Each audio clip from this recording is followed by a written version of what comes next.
अस्सलाम वालेकुम फ्रेंड्स। कुछ दोस्तों ने मुझे पूछा था कि साकिब भाई हमें बताएं, ये जो नया सीज़न शुरू होने लगा है एक हफ़्ते के बाद, ये 2026-27 सीज़न के अंदर सस्ता उम्रा करना मुमकिन हो सकता है या नहीं हो सकता। हमें इसकी डिटेल बताएं, ये भी बताएं कि सबसे सस्ता उम्रा कितने तक बनेगा। दोस्तों, कराची से 1,90,000 रुपये का, 1,85,000 रुपये का भी बन जाएगा सबसे सस्ता उम्रा पैकेज। पाकिस्तान के बाकी शहरों से 2,25,000 रुपये तक भी बन जाएगा।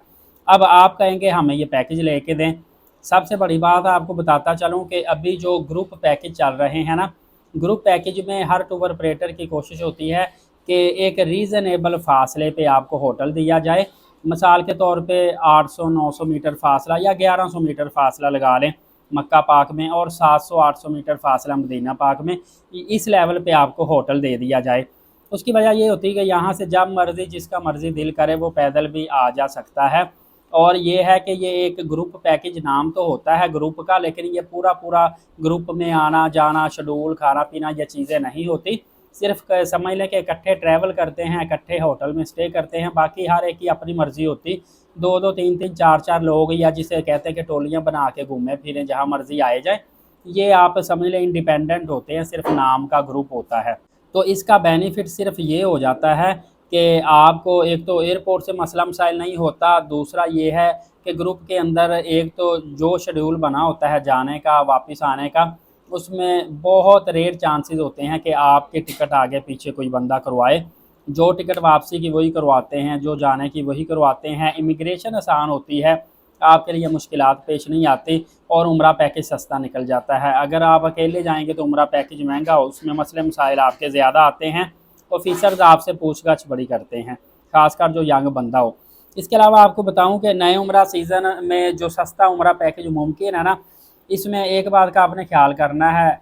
अगर मैंने कराची से 1,85,000 या 2.25 लाख का आपको पाकिस्तान के दूसरे शहर लाहौर इस्लामाबाद से कहा है ना, तो इसका मतलब ये है कि आपको होटल भी शटल मिलेगा 2-2.5 किलोमीटर फासले पे। सेकंड नंबर पे फ़्लाइट भी आपको कनेक्टिंग मिलेगी। कनेक्टिंग फ़्लाइट ये भी हो सकता है कुवैत एयरवेज़ की मिल जाए आपको, या फ़्लाई अदील मिल जाए, या फ़्लाई नास मिल जाए, या फ़्लाई जना मिल जाए। किसी और एयरपोर्ट पे 8-8 10-10 घंटे स्टे करें, जाते भी वापस आते भी। कहने का मकसद ये है कि उसमें फिर आपको चीज़ें कंप्रोमाइज़ करनी पड़ती है, क्योंकि सस्ता आपने एक पैकेज ख़रीदना है ना, तो सस्ते पैकेज में रहायश भी आपको उस तरह की मिलेगी, फिर फ़्लाइट भी आपको ऐसे ही मिलेगी।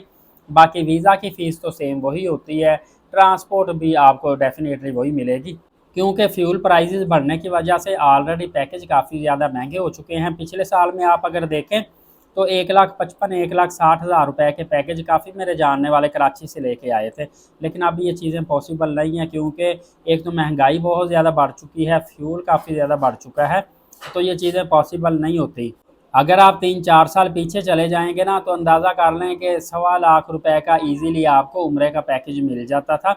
लेकिन जैसे जैसे वक्त बदलता है और आगे टाइम गुजरता जाता है ना, अब देखिए अगर आपको इस वक्त 2.25 लाख 2.5 लाख रुपए का पैकेज महंगा लग रहा है, तो आज से 3-4 साल बाद देखिएगा जब पैकेज 5 लाख रुपए पे चला जाएगा, तो यही पैकेज आपको सस्ते लगेंगे। तो मेरी आपको सजेशन है, जब अल्लाह पाक आपको तौफीक दे, आपके पास पैसों का रेंज हो, तो फौरी तौर पे सबसे पहले कोशिश करें उम्रा की अदायगी कर लें। ये मत देखा करें, मैं बेशुमार ऐसे लोगों को जानता हूँ जो कहते हैं कि हम जी फ़लाँ महीने में उम्रा करेंगे, सस्ता पैकेज होता है। जब उस महीने तक पहुँचते हैं, या वो पैसे कहीं लगा बैठते हैं, या पैकेज सस्ता कोई नहीं होता, उल्टा महंगा हो जाता है। तो जब भी तौफीक मिले उम्रा की अदायगी करें। मेरी दुआ है अल्लाह पाक मेरे व्यूवर्स को, मेरे सब्सक्राइबर्स को बार बार उम्रा की और हज बैतुल्लाह की सआदत नसीब फरमाए। आमीन लाजमी लिख दीजिएगा। वीडियो दूसरों तक शेयर भी कर दें। नमाज कायम करें, नबी पाक सल्लल्लाहु अलैहि वसल्लम पे रोज़ाना कसरत से दुरूद पाक भेजा करें, और कुरान पाक की तिलावत करते रहा करें। इजाज़त दें, शुक्रिया, जज़ाकल्लाह।